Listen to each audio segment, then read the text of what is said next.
Okay, so check this out. We are finally on the 67 Mustang. I told you about that in previous videos. Put a new front clip on it, put a new torque box on the driver's side. This car factory only had one torque box, so we actually put an additional torque box on the passenger side. So it's all beefed up.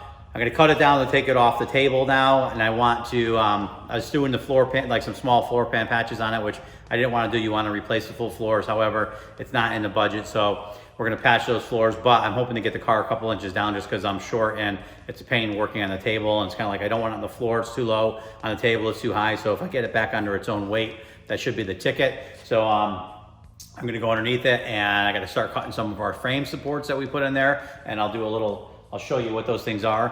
One thing I wanted to mention too is I'd said before that I was gonna try to do one really cool video, and I was kind of gonna do like my daily routines, what I have to do, and it's difficult because I do production stuff, then I do our custom stuff, and then I work on, I do our production, small parts, then I do our custom small parts, and then I have to work on vehicles. So I was gonna do a compilation, like a daily thing, like a daily vlog of what we do, or I do, but it's all over the place. And I was thinking, if I'm working on a Yamaha seat, which is one of the videos I'm gonna upload, and then jump to a car seat, and then jump on working on a 67 Mustang, I think it's too all over the place, and someone who might not care about a Yamaha seat is gonna care about a Mustang or vice versa. So I decided in the midterm of already shooting these videos that I'm splitting it up. So you're gonna see the Yamaha seat video where I make a custom Yamaha seat. I'm gonna try to keep things a little bit separate. It doesn't really fit what I care about. So there will be some small videos, and then we'll probably have some bigger videos on bigger jobs like this. So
the Mustang is standing on its own 4 tires on the frame table.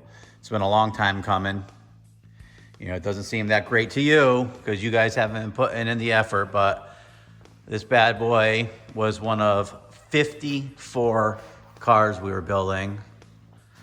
And it was when we went from a crew of 15 guys down to me.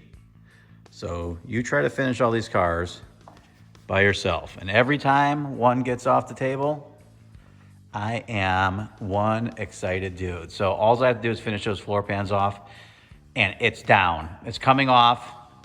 And yes, everybody knows me. I will be using the crane. I love that crane. That crane is my friend. So we're gonna be dropping this thing off the table, putting her on the floor, hopefully by the end of the day today. Okay, here we go.